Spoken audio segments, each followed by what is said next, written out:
India की तरफ से रिप्रेजेंट A21 पैलेस में। ठीक ठीक ठीक।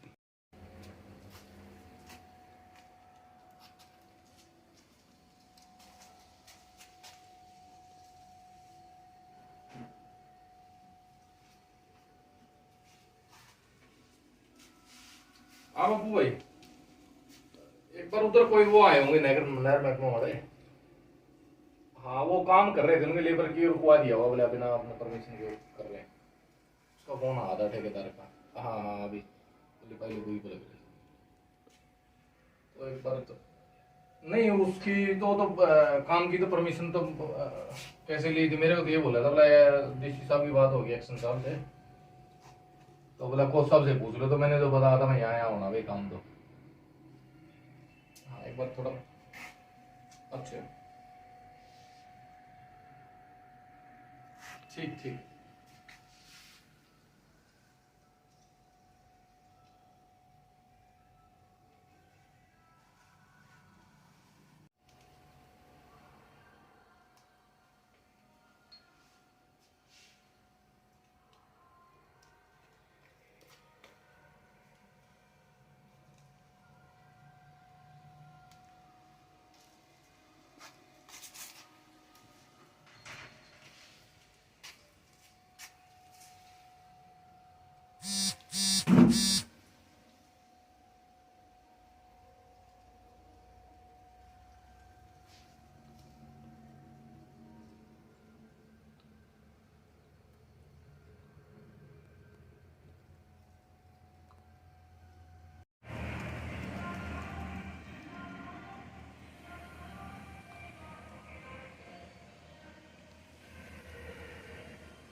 पैकिंग की अच्छा सेलिंग 3 पार्ट है। अच्छा अच्छा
चलो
प्रेस आप दे सकते हो, प्रेस ही मिलेगा माल सारा।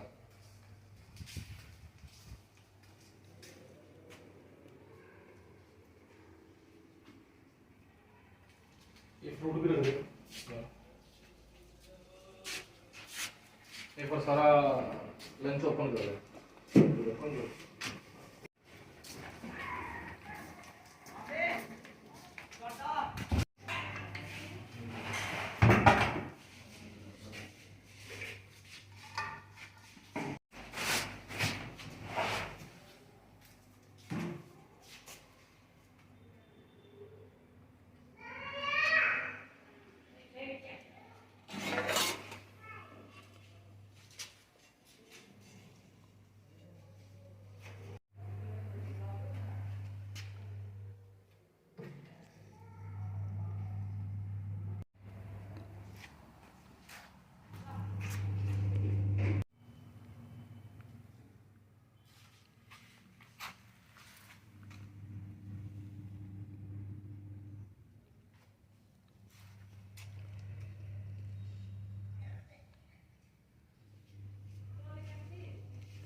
भारत से अभी राष्ट्रीय खेल हुए थे 36 इनके मेडल थे अपन।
कोई बात नहीं।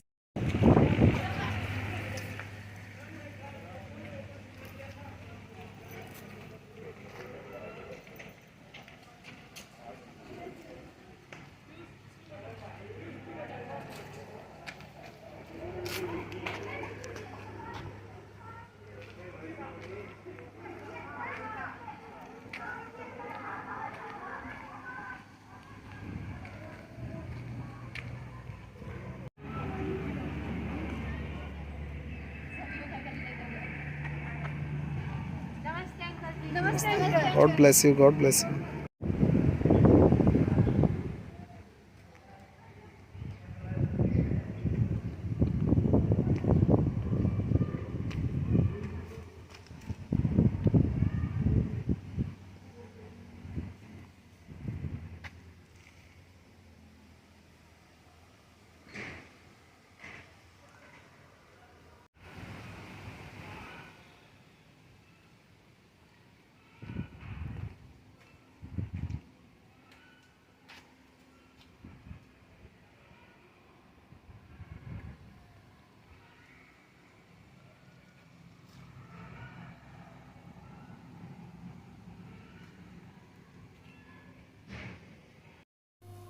जी नमस्ते। भारत वंदे मातरम। रिवॉल्यूशन इंडिया के इस चैनल पर आपका हार्दिक स्वागत, अभिनंदन। आज एक ऐसी शख्सियत से आप सब लोगों को रूबरू करवाना चाहेंगे। श्रीमान चांद चहल जी, राष्ट्रपति सेवा स्मृति मेडल पुरस्कृत, सेवा मेडल पुरस्कृत, जनरल अवार्ड पुरस्कृत, और एक ऐसा खेल रोइंग जो अक्सर नदियों और सागरों के जगह का खेल है, उस खेल को जींद और हरियाणा प्रदेश की एक ऐसी धरती जींद जिसको अक्सर हम पिछड़ा जिला मानते हैं, लेकिन आपकी मेहनत के बल पर जींद पूरे हरियाणा ही नहीं, पूरे भारतवर्ष ही नहीं, पूरे विश्व में रोइंग नामक खेल की स्थिति में एक नई पहचान बनाने में कामयाब हो पाया। आपका हार्दिक स्वागत, अभिनंदन आदरणीय श्री चांद चहल जी, आपके रिवॉल्यूशन चैनल पर। जी नमस्कार जी सर। जी, बड़ी खुशी हुई आपका इंटरव्यू करते हुए। रिवॉल्यूशन इंडिया बड़ा गौरवान्वित महसूस करता है, क्योंकि हमारा उद्देश्य एक ही है कि हम लोगों को एक ऐसी नई शख्सियतों से मिलवाएं, ऐसे प्रेरणा स्रोतों से मिलवाएं जो जनता में, समाज में, देश में, प्रदेश में नया बदलाव लाने का काम कर रहे हैं, नई ऊर्जा लाने का काम कर रहे हैं। मैं जानना चाहूँगा, आप अपने बारे में कुछ बताएं आदरणीय चहल साहब। नमस्कार सर, आपका नई जो ये न्यूज़ छापने का बीड़ा उठाया है, इसके लिए बहुत बहुत धन्यवाद आपके चैनल का। तो मैं 2018 से सूबेदार के पद से रिटायर्ड हुआ हूँ। वो प्रीमेच्योर मैंने रिटायरमेंट ली है, स्वेच्छा रिटायर्ड जिसको बोलते हैं। जी, मैं 16 साल जॉब करके आया हूँ आर्मी से। जी, तो मैं पहले रोइंग करता था, जी, फिर वहीं पे इंजरी के बाद में मैंने कोचिंग आर्मी के अंदर अपने को मिल जाता है, जो अच्छे स्पोर्ट्समैन रहते हैं वापस कोचिंग के लिए आपका जहाँ पे इंटरेस्ट होता है, जी, जी, तो वहाँ पे कंटिन्यू मैं कोचिंग में था। जी, तो फिर मैंने सोचा था कि कुछ अपने प्रदेश के लिए कुछ किया जाए, क्योंकि रोइंग में हरियाणा को कोई नहीं जानता था उस टाइम पे, सिर्फ आर्मी का ही ज़्यादा सर्वोच्च रहा है, या फिर साउथ में जानते हैं। पंजाब में है, दिल्ली में है, हरियाणा में रोइंग का कोई कुछ भी नहीं था रोइंग के लिए। तो वहाँ पे मैंने अभी रोइंग को स्टार्ट करना भी एक चैलेंज था, क्योंकि जिसको मैं बोलता था कि मैंने रोइंग स्टार्ट करनी, तो सभी यही बोलते थे कि रोइंग नहीं कर सकते। अब बाकी एकेडमी के लिए थोड़ी जगह होती है, रोइंग को तो बहुत सारे बोट इक्विपमेंट इतना महंगा है, कॉस्टली, आप कैसे करोगे। जी, तो एक चैलेंज एक्सेप्ट करके आए थे। इतना फाइनेंस से पैसा वगैरह लिया, जो भी स्थिति थी, मेरे यार दोस्तों जितने में मेरे दोस्त थे सभी ने मेरा काफ़ी सहयोग किया था। जी, और उसके ऊपर चैलेंज के ऊपर मैं स्टार्ट किया था 2018 1 अप्रैल 2018 से रोइंग को जी, यहाँ पे। जब से अभी कंटिन्यू करते करते जब 8-10 बच्चे थे उनसे स्टार्ट किया था, जी, आज मेरे पास में 95 बच्चे हैं। जी, जी, वो धीरे धीरे, वो भी 95 ही से एक सिलेक्टेड फॉर्म में है, जो वही बच्चे हैं। ऐसा नहीं है कि सभी, पिछले साल अगर देखे तो 400 बच्चे इंटरव्यू के लिए आए थे, उनमें से मैंने जो स्पोर्ट्स के क्राइटेरिया के हिसाब से 15 से 20 बच्चे के आसपास ही रखे थे। तो ये 400 जो बच्चे हैं कहाँ से, पूरे हरियाणा से ये थे या अदर स्टेट से? नहीं, हरियाणा से आए थे सर। उसमें से कुछ थोड़े से राजस्थान से भी आए थे और यूपी से भी आए थे, ज़्यादातर हरियाणा के थे। मैं जानना चाहूँगा चहल साहब, आपके पिताजी आदरणीय स्वर्गीय श्री छोटू राम जी भी स्पोर्ट्स खिलाड़ी रहे हैं, कुश्ती के बताए गए हैं। किसी समय में हिंद केसरी श्रीमान सतपाल जी के साथ उन्होंने कुश्ती प्रतियोगिता की थी, शायद वो जीते भी थे। उनके बारे में कुछ बताएं आप। जी, मेरे पिताजी स्पोर्ट्स में उनका काफ़ी इंटरेस्ट था, और रेसलिंग हमारे जो जींद इलाका है धरातल पे, तो यहाँ पे वो काफ़ी फेमस थे जींद एरिया में। तो उन्होंने जैसे स्टार्ट किया था, फिर जो भी परिस्थितियाँ रही उस टाइम की, उन्होंने आगे नहीं बढ़ा पाए, लेकिन उस टाइम पे काफ़ी अच्छे हो गए थे। उनके 2 इंटरनेशनल टूर भी थे, एक ईरान में था, एक जापान में, 2 बार गए थे भारत के लिए खेलने के लिए। फिर उन्होंने बीच का कुछ ऐसा शेड्यूल रहा होगा, वो नहीं कंटिन्यू कर पाए, तो उन्होंने फिर हमारे को तैयार करना स्टार्ट किया। तो हमारे हम 5 बच्चे, दरियावाड़ा गांव से हूँ मैं, उन्होंने तैयार करके हमारे को बॉय स्पोर्ट्स कंपनी एक आर्मी के अंदर एक स्कीम है जो साई फंडिंग करती है जिसको, उसके अंदर हम 5 बच्चे सेलेक्ट हुए थे हमारे गांव से। तो उसके अंदर से मैं वॉलीबॉल में चला गया था, सभी एक बास्केटबॉल में गया था, एक पोल वॉल्ट के अंदर, और मेरे भाई हैं बड़े वो रेसलिंग के अंदर। तो वहाँ पे अपनी अपनी जगह पे सब अचीवमेंट कर रहे थे, कोई नेशनल लेवल के सभी प्लेयर थे। तो फिर आर्मी के अंदर एक एक्सीलेंस सेंटर होता है जहाँ पे स्पोर्ट्स को फिर से दोबारा रिवैल्यूएशन किया जाता है कि भाई आप किस में अभी किस स्टैंड पे खड़े हैं और आगे किस में बढ़ सकते हैं। तो वहाँ पे टेस्टिंग हुई, तो मुझे रोइंग के लिए सिलेक्ट किया गया। तो फिर मेरा रोइंग का करियर स्टार्ट होता है। वाह जी। जैसा हमें पता लगा आपके बच्चे हैं 2, बेटा अंश है जी 3rd स्टैंडर्ड में पढ़ता है, और बेटी पलक चहल 7th स्टैंडर्ड में पढ़ती है जी। और जैसा हमें पता लगा है बच्चे भी आपने स्पोर्ट्स में निकाल दिए। तो बेटी की भी बताते हैं, कैडेट सिल्वर नेशनल मेडल है उनका, बताएं उनकी क्या उपलब्धि है? पलक है मेरी बेटी, उनका इंटरेस्ट बच्चों के ऊपर वैसे मैंने थोपा नहीं स्पोर्ट्स।